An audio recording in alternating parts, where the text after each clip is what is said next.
All right, guys. So, as always, we are in for quite the treat here on Comics Are Dope, the podcast.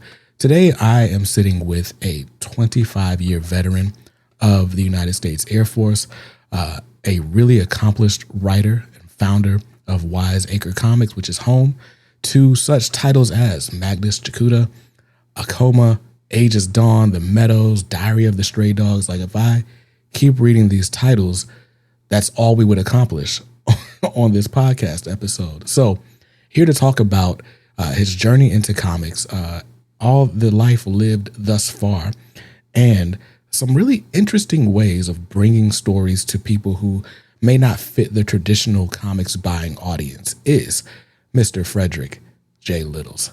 How are you today, sir? Pretty good, pretty good. Thank you for having me. No problem at all. First of all, I want to say, we're recording this the day after Memorial Day, of course, where we honor the military veterans who've made that ultimate sacrifice, and died fighting for the freedoms that we enjoy today. But even with that being said, right, to give 25 years of your life to service in the military in any branch, but to put your life on the line for the country is quite the sacrifice, and I'm grateful for it. So thank you for your service, man.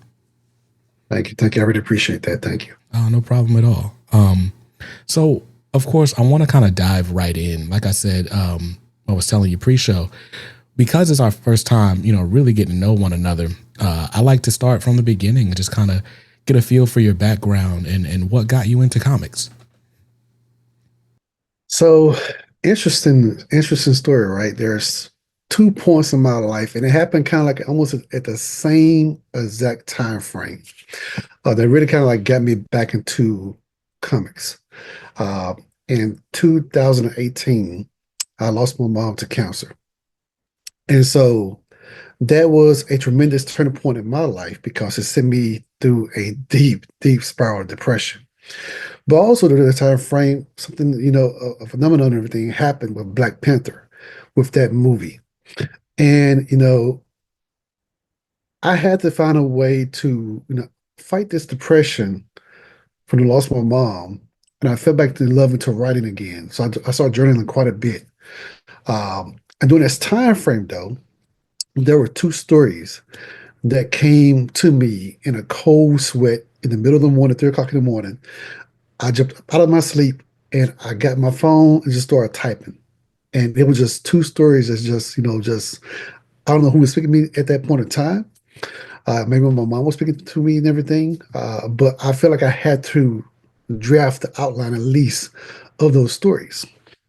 And so through this journey and everything, I had a hard time processing grief. I didn't know how to process her death.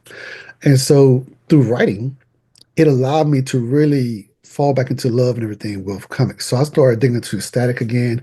All of the milestone old school, Icon, Rocket, just a whole lot of comic books and everything. Black Panther, Black Lightning, and so even Green Lantern and everything, right? And I reached out to my dad, and he was a comic head. He loved comics. Some of my older brother and everything, they was really, really, into comics and stuff. And I kind of like told him, I had these two stories.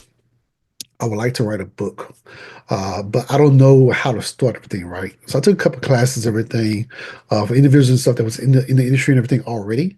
And through those courses and stuff, I got a chance to, really start delving to how to create a comic book. And then from there, I felt my creative team. And so I felt like I had a story, especially with Magnus Jakuta. I had a great story to tell. I wanted to delve into African mythology. So doing research and everything about my mom and her life, it led me to Africa to try to understand the origin and everything too, right? And because I really didn't see anything within the comic space that really, really focused on that mythology. And so I said, you know what? If I can tell the story of a young man who happens to be my son, everything in a way, right? Uh, and this story of my family, because my mom was really big on family. She loved family, the aspects, everything of it. I can tell a parallel story of family, but also delve into the Orisha in a unique way. And so with each Orisha, those individuals represents my uncles, my aunties, my family and that Lord everything I wanted to bring to the forefront. And so with it, I was able to find my co-writer, Devin or Scott, my first artist was Bruno Diaz, who's doing a great job and everything from Marvel and DC right now. And my colorist, King Bola, Edward Phillip. And then we really sat down and really created a 16 issue arc. We're on number 5 right now, published. Get ready to release number 6 here, hopefully very, very soon. But that really, really started something from pain, something beautiful came out of the equation. A love of seeing Black Panther and how it impacted the culture and everything really resonated to, I can do the same thing. So when I walk to a comic book store, there is representation on a shelf, and I can have a little bit of piece of that pie by saying, you know what, I did my part by publishing a book that looks like someone of color and put it on a shelf for some other kid to come in and everything and purchase that book too and enjoy it. Got you. So, you kind of came out the gate with this story in Magnus. And you said it's, a lot of it's kind of in tribute to your mom and just the importance and the role that families played in your life. But the focus or the decision to kind of put up front and center the Orisha, which and I'll lean on you for this knowledge, right? But to my understanding, Orisha are gods, or they're African gods, or almost like African mythology, right? Like my understanding is they're big in Nigeria. Also, there's a lot of Brazilian mythology that kind of is derivative of that concept. But and so we see sort of tributes and nods to the Orisha, even in like Caribbean carnival festivals and stuff. But with that, I'm curious as to what your experience with that had been. Is that something that your mom had kind of put you onto, or is that just something you found later? No, I did some research, right? After her death, I was cataloging, a little bit of historical reference and everything about my mom, where she came from, who was really, really deep down, her side of the family and everything, right? And through my research, it led me to Africa. And through that and everything, one of the things I was requesting was an African artist who's going to become my concept artist. And talking to Eli Phillips and everything, he was born in Africa and everything, right? He was born in Nigeria, and I had a lot of questions and stuff about the mythology, about the different items and stuff they will wear, the different symbology, everything for the different scars, everything technique wise, the paint, the war paint, the face paint, what all those things and stuff mean. So he really taught me a lot as I delved into the research and everything of it. It was nearly a 3 year span of really getting to, understand that religion, that mythology, and everything to where I wanted to honor that tradition. So a lot of the characters and stuff, we kind of like, just went back and forth on certain things to make sure we honor, just that lore from an African side of the house, but also you say you caught and everything there too. My artist Bruno is from Brazil, right? And so to honor the artist, everything too at the same time, I wanted the Bruno to put his spin on it as well to make sure we can merge all those mythologies and stuff going forward into the future. And so it's very important to me because as I continue to delve into the spirituality and everything of the Orisha and how they was able to, communicate with certain people and everything at certain points in time in their life, uh, I found a deeper connection with the characters and everything I was creating and everything too, right? Even the story and everything itself. And so the story in a way came easier for me. So when I pitched it to Devin R. Scott, I told him so there was a cosmic element that I was missing that I felt like he can bring forth to really tie things together and everything, right? And so we kind of bounced ideas off each other and everything. And what we created was not across the board, right? Was something very, very beautiful, but I think really connected with people the way we're telling this story. Yeah, I love a good story where we've got a clear sort of ride along or point of view character, right? And a lot of times that point of view character is a side character, right? Like if we're talking about like Priest Black Panther, Everett Ross is the point of view character, and the story is largely told, from his perspective. but the story is about the Black Panther, right? But in Magnus, the ride along character and the star of the show is Magnus, and you're learning about his abilities as he's learning about them. Like you're seeing, some stuff you got. In some ways, you have more of a perspective of what's happening than he does as the world is kind of unfolding around him, and so it just feels so immersive, where it's like you don't know what's going to happen next, and neither does he. It makes for a really fun reading experience. I appreciate that. One thing I can say, I love laying breadcrumbs. I don't want to give the reader everything up front all at once, right? Uh, I want them to be able to immerse themselves in the environments, everything, a lot of the background, things that's happening, stuff in the background. And then also once you get into the mindset of the character and everything too, right? What they're feeling in that moment. You know, uh, one of the things we did in the first issue was, and I gave a little bit of a shocking, little military term here. I wanted to grab the reader from the onset with this first issue. And I get a lot of questions and everything like, why would you do that with a character and everything, right? And he's a significant character and everything too in the story, but it just planted the seed, the foundation of how much of an impact this person that you just meet in life in general, right, has on you going forward in your story that you'll be willing to tell someday and everything to your kids and grandkids on down the line. And so that's one thing, when I sit down and talk to my dad and everything, right, he goes back into the past of how he came to be, how he meet my mom and everything too, how he shared his comic books and stuff with his brothers and sisters, his cousins. It was just that family unit that was really, really important to me. And in Magnus, that's another pain point, right? Because I'm telling you the story of a relationship between me and my son with Magnus in a way, right? And so he's the main character. And the only way I could communicate and everything with him was through really pain, a painful place in life. And we have this beautiful relationship and everything today and everything now, right? Because even in the Magnus story, he doesn't know of his father. He has lived with his mom his entire life and everything. So we threw everything at him from the onset. An uncle who's coming from planet Lunia, from outer space and everything, from a different galaxy and whatnot, coming to meet him for the first time, to drop and tell him, "Hey, look, you need to find your father." He's like, "Father? Who are you talking about?" And so this is too much for a teenager, a kid that's in college and everything, right? To really fathom and try to figure out, try to get all of the answers all at once. So we stacked a lot on him in the very first issue. And at one point in time, I felt like, I told Devin, I said, this might be too much. But I think because we're delving into the aspects of storytelling, is very, very important for the reader to see the aspects of struggling and that struggle. And so, and that's a little piece about myself, everything, right? For the depression piece, right? You get a little bit of that coming out through the writing as well. Got you, man. There's so many layers to your writing, specifically in this book, right? And you've kind of mentioned bringing getting the team together, right? I'm sure bringing Devin on to help with some of the writing and plotting duties was helpful.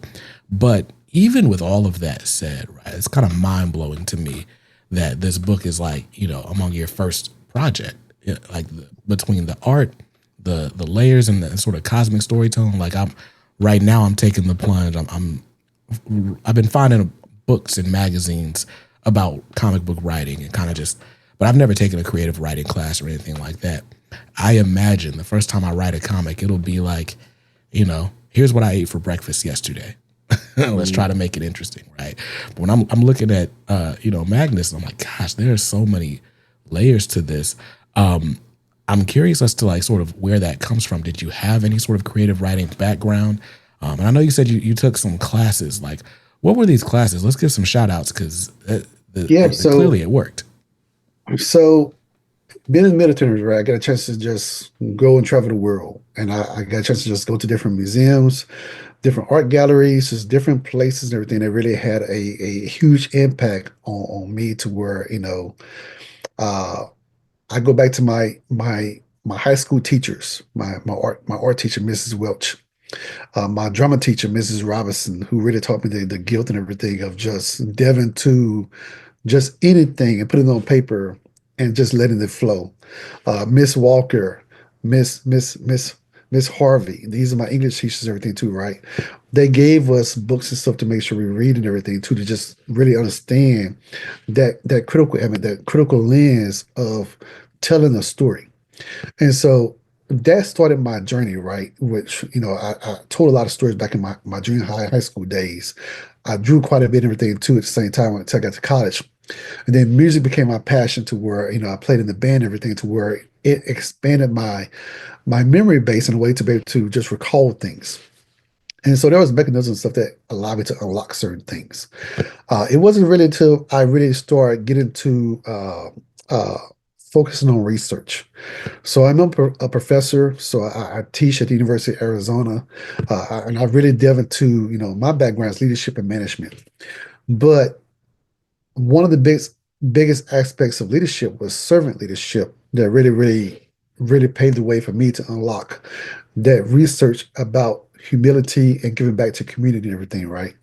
And so everything I do, the first thing I sit down, how is this going to impact the community? How can I uplift the community in a way to where, I'm just not telling a story? And so I start, one of my first books, everything I picked up was, was a book, How to Letter Comics and everything, right? And so with that book, it allowed me to go back and read it out loud to be able to, hear myself, creating and writing at the same exact time in my head. And so as I lettered the book and everything, right? And it was never me being the final letter. It was just a process for me to see, hey, look, does this actually read well? If I say it out loud, does it make sense? Will it make sense to the reader? And so, from different aspects of my military career, being able to travel and see and go different places and everything, meet different people, just sitting and watching how they communicate with each other and everything too at the same time. A lot of those things and stuff come out in my comic books. And I tell people you have to get outside of the box when you write, right? You can't be stuck in a box. You have to open your mind to every aspects of life. That would be the only way you're able to tap into various different things and stuff you want to write about. And so with Magnus, like I say, I wanted to go places and stuff and see things, going to Chicago and seeing, okay, what was it like in Chicago? What is the experience and everything too, right? Going back to my hometown, going to HBCU, Jackson University. I know what it was like being at HBCU. I wanted to capture those things and stuff as well, right? But I wanted to bring it to where, it was open to every aspects of walks of life. And so, you have to really, if you're going to do this, you have to want to do it. And you have to want to learn how to do it in a proper way. Did I make mistakes early on? Yes, I made a lot of mistakes. One of the mistakes I made, a big mistake, was not having an editor. Early on in my career and everything, once I started writing comic books, when I got my editor, they start opening my eye to certain things I was not seeing.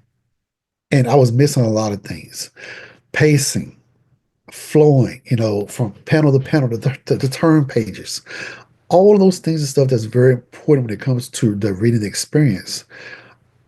I was able to learn over a period of time, and my writing got better and better and better for it. Got you.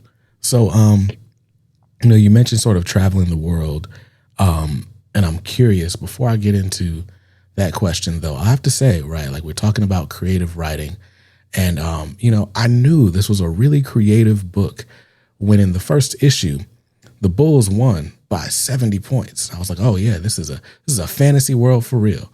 I'm just playing. Shout out to my New York Knicks in the finals this year. Um, Huge next fan, huge. oh yeah, nice. Oh, definitely. But yeah. So with that aside, out of the way, you talk about your life in the military or the time you spent in the military and traveling the world, and I'm curious, right? Like especially right now we're in a sort of hyper politicized time, and I think it's really easy for us to sort of live in echo chambers. You talk about like thinking outside the box when you're putting pen to paper, and it feels like to me that we kind of all just kind of put our heads, or we, it's almost like being at the beach, right? And you're walking across the shoreline, and you might like dig your feet into the sand so that you kind of stay where you are if the water comes around, right? And it's like, that's cool. It's cool to be grounded for a moment, but it just feels like we kind of each kind of have our square and we stay there. I'm curious as to how traveling, seeing other places, even as you are, of course, promoting American interests and following commands and all that. But how does that open up your worldview, and how does that affect the way you see even just interpersonal relationships? One thing my mom always said is to treat people the way you want to be treated, right? And that notion has built me from the onset every single day. And in the military, I was, we didn't really have much of a voice, right? We couldn't really, really speak on politics and stuff like that. Mm. We had to walk a middle road. And then being a person of color, sometimes you had to bite your bottom lip because of what you really wanted to say. You couldn't say it, right? Because it was a professional organization. Uh, but you took your lumps and you kept moving forward was the biggest thing. And so I'm a very positive person, especially when I write and I create. I had to have a positive space to be in.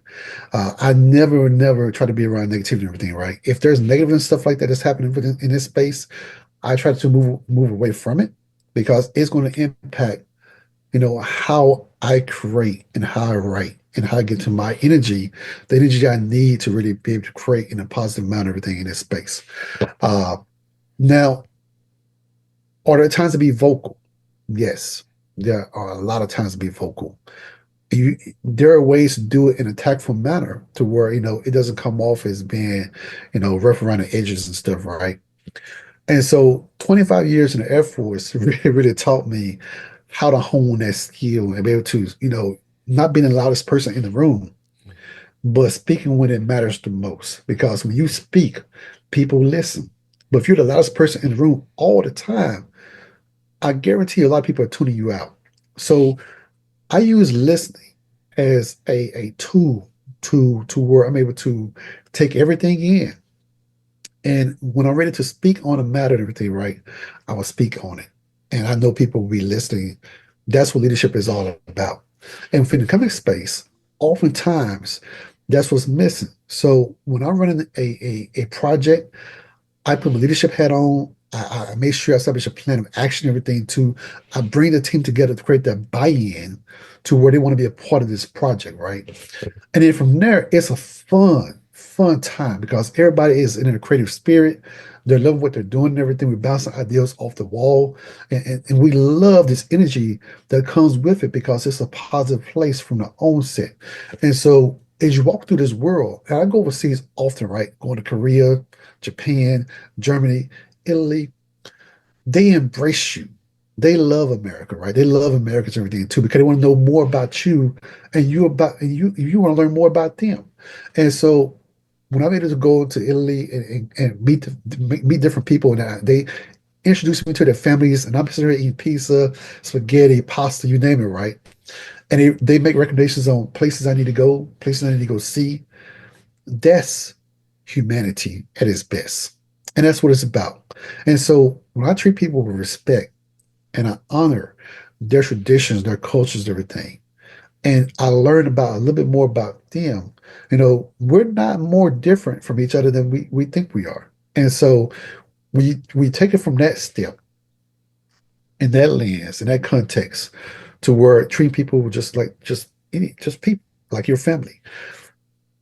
The House of Wise, for example, there are a diverse group of people from all walks of life, but each member know they belong to something bigger than themselves, and it's a family unit. We share resources. We talk to each other on a weekly basis, everything, daily basis and stuff. We follow each other's social media threads, and we created this positive environment to where people want to be able to just create and enjoy what they're creating. Because at the end of the day, if you pick up a comic book, there should not be, you know, complaints out loud about, oh, this book is terrible. What it should be about is, hey, you know what? This was a pretty good read. What are some things and stuff that have been improved upon? I enjoyed this. Matter of fact, you should get something out of it. That's why you're actually spending your hard-earned money to support, to get something out of actually reading a book. And so, we talk about the Wild Pods piece. I think there's a generational gap that I wanted to fix first and foremost, right? To try to correct everything, to connect from my dad, who is, 70 plus years old and everything, to my generation, and now to a younger generation, my kids, to have something to really enjoy and be able to, fall back into in a quiet space and a quiet time to themselves and be able to pick up a book and just read it and enjoy it. And so, yeah, that's a little bit about, my worldview of enjoying and traveling and everything too, learning different cultures and stuff, and actually utilizing those cultures and everything too in my stories. For sure. Now, where did the name Wiseacre Comics come from? Yeah, I get this question often, right? So it really it pays respect and honors my dad, my father, pops. Like I said, he's a huge comic head and everything, but every time I sit down, when I'm talking about a wise man, we look at it from we lived on a farm and everything too, right? So that's where acres really coming from because we Mm, work the fields, we work hard to get this, extra money, everything to go out there and enjoy with our friends and stuff and everything early on in our childhoods. But the name really came from my father, right? Because he was a wise man. He shared knowledge with me and my brothers on a constant basis and stuff. And he shows the value of worth first and foremost. And with that knowledge, what we did with it is like tilling the land, plowing the fields and stuff. You grow where you planted. And with that knowledge base and everything, right? I feel like the name Wise Acre really honors his foundation that he set for his sons to thrive in life and everything we do. For the military, me and my brother both have made, the highest rank, enlisted rank in the Air Force as Chief Master Sergeants. My younger brother, everything too, served in the Army. He's doing wonders and stuff, everything for leadership and stuff like that as a pastor. And so being in finding ways to have a legacy piece that represents him and be able to honor him as a father, just meant the world to me to be able to do so. man. And you talking about leaving a legacy, right? Like, and I'm looking at the House of Wise because I think it's one thing to kind of learn the craft of comics and then say, all right, now I've got this little banner, and when I sell my comics, they're all gonna say Wiseacre, and these are my stories. Wiseacre exists to tell my stories. But when I'm looking at this, you've got so many writers and artists who have done books under the Wiseacre label. And I'm curious as to how that came about. Was that important to you from the beginning to bring other voices in? And where did sort of the House of Wise come from? Yeah, so me being a huge fan of Milestone, like I said, I love Milestone, how they got started and everything. I love their story. But also at the time too, I looked at what Image did as well when they started. And I feel like I could find an approach that I can fit in the middle of this ecosystem of learning from mistakes that was made by both and also the positive thing that was made also at the same time and really build out, my own lane within that in that infrastructure and everything too. So, me being a leader within the military, I felt like I could utilize a lot of the skill sets and stuff I learned in the Air Force and be able to apply it as a publisher. And so one of the things I want to do was I want to make sure that people understood, the crazy everything understood that they would have ownership of their IP. 100% ownership. It's theirs. My job as a publisher was to find a way to get their books and everything out to the masses, to the customer hands, through conventions, through publishing, through distribution, across the board, right? And I wanted to create an ecosystem where they would thrive in all different facets of this community. And so we didn't put everything, all of our eggs to one bucket. We put it into multiple buckets to where we're able to share our stories. We work quite a bit with Global Comics in the digital space, and everything too, to make sure, we're doing previews, putting our stories on their platform. Their team does a great job of, highlighting our books and stuff, right? Through Kickstarter campaigns, we have built a great following to where people know and trust that we're going to get the rewards, everything to them in a timely fashion. And so, like last year was our biggest year to really, where we launched a campaign every single month last year. This year, we say, what, take a step back. Let's focus on, getting more books and everything produced on the production side of the house to where we have more issues going forth in the future.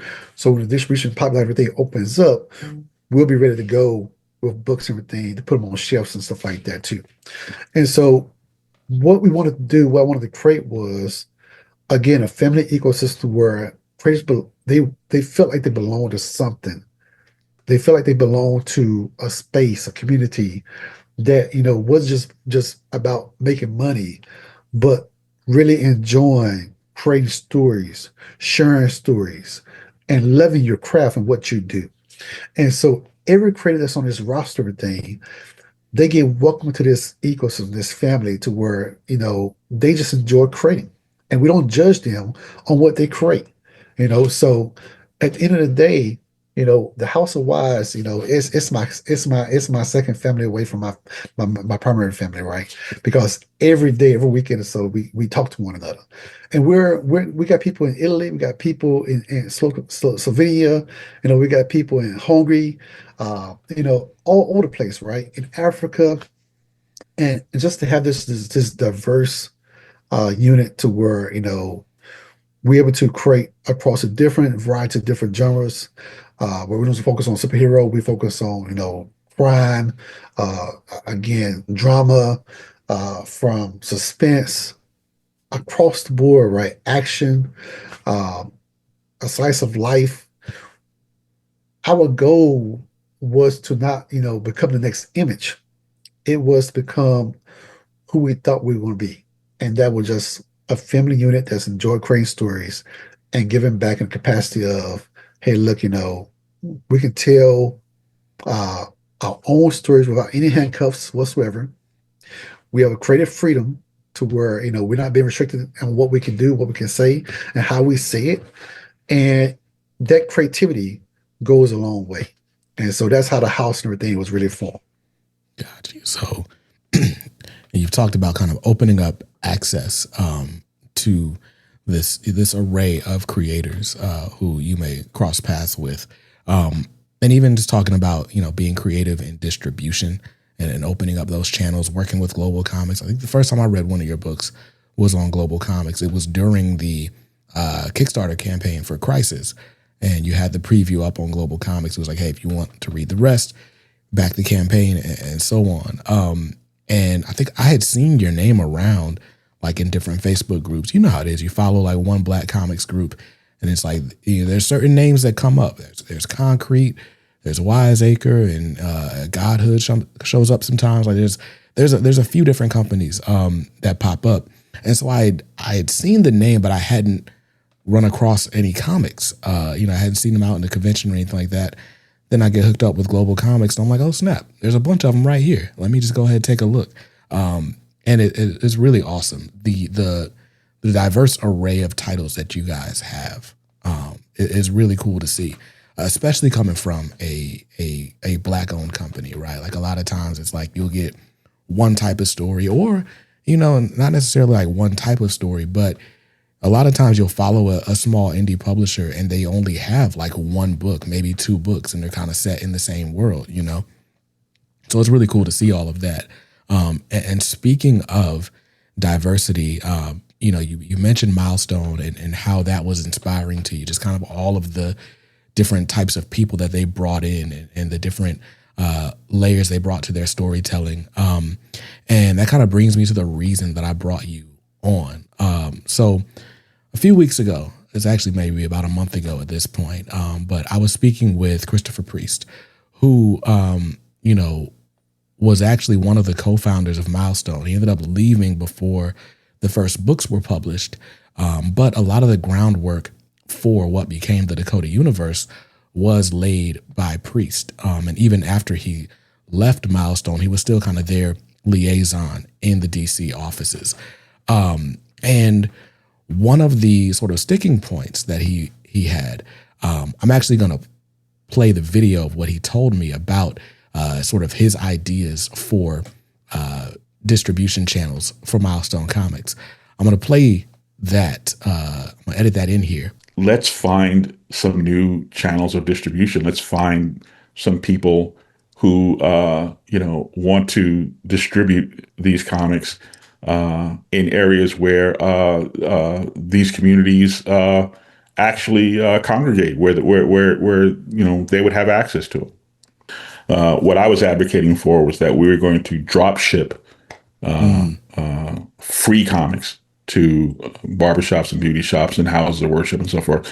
Maybe the first 4 or 5 issues, we're going to drop ship free comics there and have blow-in cards for subscriptions in there, where they could just, postage paid cards, whatever like that, where you could just go and you could subscribe, to the thing at some sort of discount or whatever the story is. And you just drop the thing in the mail, and then, DC would send mom a bill or whatever the story is, Now that I've explained this to you, I'm gonna cut back, right? Because when a few weeks ago I stumbled across a post of yours where you were talking about the Wise Pods idea. And I'm just going to read this because it almost sounds word for word. But Wise Pods is a new community-driven model designed to bring comic books directly to consumers while simultaneously uplifting Black-owned businesses, creating new opportunities within underserved communities. Instead of relying solely on traditional comic book stores and distribution channels, Wise Pods transform everyday spaces such as barbershops, salons, mom-and-pop bookstores, and cultural hubs into accessible comic book locations and discovery points for readers of all ages. And when I saw that, my mind was blown. I'm like, either he has seen this idea somewhere or God is just really working, like something is going on right now. But I'm curious as to where the idea for Wise Pods came from. So I go back to my dad, right, being a wise man. The idea came from my dad. I can't take credit for it whatsoever, everything, right? He came to me with an idea, say, I had a classmate that he goes to the barbershop, get his hair cut and everything. And he was looking at this space. He was like, you know what would be good here, Fred? Your books. You should be able to put your books in here. And I was like, Dad, that's a barbershop. He said, and? He said, I see people here sitting here just doing nothing. Well, they could be reading. So we need to figure out something. So I sat on it for a little bit, and I started, just doing some research and everything on storefronts, licenses and stuff like that for different states. Trying to create a model, a template of what it would look like and everything if I was to go this route to be able to not only secure the books, but also be able to, provide inventory and everything in a digital queue, utilizing seeing what tools and stuff I can utilize to make that happen. And I created this ideal from what my dad wanted to, portray everything within his space. And I said to him, I said, hey, Dad, this is going to be a display. And on there, it's going to be QR codes and everything to where people can scan the codes and that. They can see the books, everything right there on the wall. And they can purchase the books, everything right there from the storefront or online. And so at the same time, too, I say, I don't want this to be about just us making money. I want to be able to pour that money, everything back into those businesses and stuff too, right? And so, we sit down for a couple of shop owners, everything, barbershops in my hometown. And they was like, let's make it happen. Let's do it. And so from there, we were trying to, I was trying to get, from month after month after month, trying to get some downtime to figure, okay, after conventions and stuff, I'm going to fly back home. I'm going to put the first couple of stores, everything, 2 different pods, and we're going to make it happen.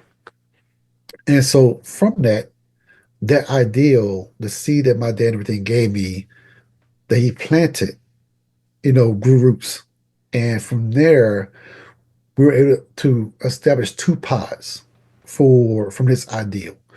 And, 2 Black owners of barbershops in my hometown to not only showcase Wise Acre in the House of Wise family, but also create a bridge to a new generation of readers to where, young kids and everything come up and expand on literacy and understand how, comics can really, do some great things for you in your life, right? I feel like it was important for me to go back home and establish it there first. And from there we can grow and everything and go in different salons. And then hopefully nationwide with this concept. And I have already had people and everything reach out to me and say, hey, look, we'd like to help you out to display. And all these things because again, my dad had this great ideal and we put it into action. And that's how it came about. Man. So how long have the Wise Pod sort of been in action, and what's been the sort of initial response? Yeah, so we started back in I went back home a couple weeks back and everything. For my son graduation from Jackson University. And during that time frame, I went ahead and set up two pods, and the response has been wonderful. It's been beautiful. I got a chance to meet a couple of guys getting their hair cut and everything, and introduce them to Magnus for the first time. And I got an Instagram post from one of the readers like, man, I love it. I love this book. Please. And I only gave them, the first issue of Magnus, right? So I told them, I promise you, I'm gonna give you issues 2, 3, 4, and 5, and possibly some exclusive books and everything too. That's not even on the distribution circuit. That will only be here in this location for people to purchase and stuff. It has been a eye-opening experience to where we're talking about, hey, let's come back and do a book signing. Let's do a mini con or something like that, everything, a trunk con or something like that, everything, right? There's ideas from all over the places and stuff back in my hometown on what we can do together to bring the community everything together in these different events and stuff like that too. And so taking something that's so small that might not seem something that, that's unusual, it's not part of your traditional distribution routes. But when I say being creative in this space, right, you have to think outside of the box sometimes. Those are the ideals we need to do more of to get our books in people's hands. The non-traditional methods and stuff. Because in my hometown, there's no comic book store. A comic book store does not exist. So how can I bring comics and everything to them? They have to make something happen, right? And to me, those pod concepts are very important, I think, to not only the indie comic book space, but just bringing books and everything in general to the community and finding the ways to give back to small businesses and stuff. Because at the end of the day, we need those businesses and everything to create the economic model to uplift and continue to build out and sustain where we want the community and everything to go going forward into the future. And so if I can have like a small part of that, from an economic standpoint, to continue to uplift and pour into these small businesses and everything, then I'm going to make sure I can use my voice and my tools and my books and stuff to make that happen. Yeah, man. It's such a genius concept, and it hits so many different points, like right on the head, right? Like we talk about the sort of the literacy crisis, right? Especially in rural areas, right? Where, it might be miles until you get to the nearest library, right? And even like I cut my own hair because going to the barbershop it feels like it's too expensive sometimes, right? But when when the barbershop is not just a place where you get your haircut and you have a service done on you, but it's a destination. It's a place like you go for community, right? Like you got kids that are going to go to the shop just because they know they can sit and read one of your books while they're getting their haircut or while they're waiting in the waiting room. You know what I'm saying? Like that is amazing, but it's also, like you said, it's an attraction for this shop. So it's economic development for them. It's helping kids learn how to read. It's giving them a safe place to go. On a Saturday morning, they're not in school, or maybe even it's summertime. So there's so many different stones or birds you hit with that. So that's really cool. I'm really excited to see this concept grow as you've proven it with these two shops. Even the signage, man, like that. First of all, that poster fits right in at a barbershop. It almost looks like the poster when you're going to select which cut you want. It's like, now I want number 4. I want that book right there. So that's really cool, man. I really applaud you for the concept and also just for executing, for flying all the way to Mississippi to say, all right, let's start this right here, right now. Like, that's really cool, man. I appreciate it. Thank you. No problem at all. So, we're wrapping up, and like I said, I've kind of come across your work a few times over the years, but even just talking to you, listening to your story, it's been really inspiring. I'm curious as to so far on this journey, what the perhaps biggest or even most unexpected lesson that you've learned has been. One of the biggest things, I'm a very antisocial person, right? I like keeping to myself, Mhm. but being on this journey though, especially doing conventions and everything this past year and this year, I got a chance to just open up and just meet people and just talk to people. And when I speak to them, oftentimes not, it's always we need more of this. We need more of these stories. And it just opened my eyes to what the indie space and everything can be outside of the big two.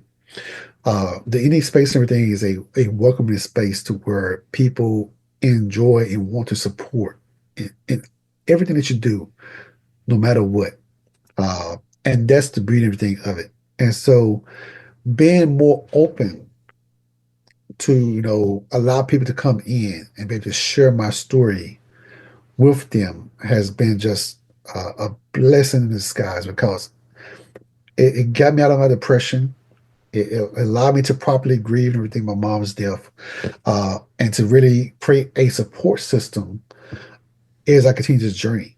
And so when I need some downtime, there's other people and everything in my corner that's willing to pick up the slack and everything and pick up the stick and run with it. And it does wonders for me to allow me to recuperate and rest up and everything and keep charging forward. And so that's the beauty thing of it. I thought I was going to be doing this all by myself, right? And I'm not. I have a whole family and everything with me that's doing it and enjoying everything with me at the same time, and that's the beauty and everything of it. I love it. For sure, man. I'm just like you, man. I'm introverted. I stay to myself. Part of the reason I do YouTube is because I don't have to talk to people while I'm doing it, right? I'm talking to a camera, you know what I'm saying? But Exactly.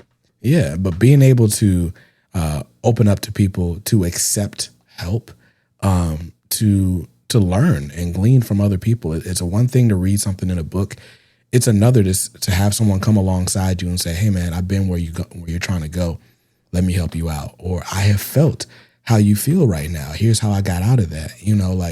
Those. It's amazing the things that you can achieve when you open yourself up, allow yourself to be a part of a community. So that's dope. That's a great lesson learned. And man, with that, you guys definitely need to go check out Wiseacre Comics. You can check them out at wiseacre.us. You can find the comics. You can find the House of Wise. You can learn more about Wise Pods. Everything that you need to know is right there. And you can find links to all their socials there as well. You have anything coming up that you want the people to know about? Yeah, so June 1st is the last day that you can pre-order and add to your pull list. Not only Magnus Security #5, but also 2 books and everything from the House of Wise, the Pop Scars trade, as well as City of Demons #4. And then if you give us a follow everything on wiseacre.us or wiseacrecompanies.com, you can see all of the Kickstarter campaigns, upcoming Kickstarter campaigns as we ready to launch this year. We're looking forward to continue to support everything and find ways to get back to the community. So again, thank you for having me. I appreciate it so much and everything. Looking forward to come back on again, hopefully soon. Oh, for sure, man. You are welcome back anytime. So thank you for taking the time to talk to me and talk to our audience. I'm really excited to see, what's coming from Wiseacre in the future. But yeah, you always got a home here. And with that, I will leave links to everything Frederick mentioned in the description down below and in the show notes if you're listening on audio. And I don't know what you're doing after this, but stay safe, stay awesome, and read something dope today. Peace.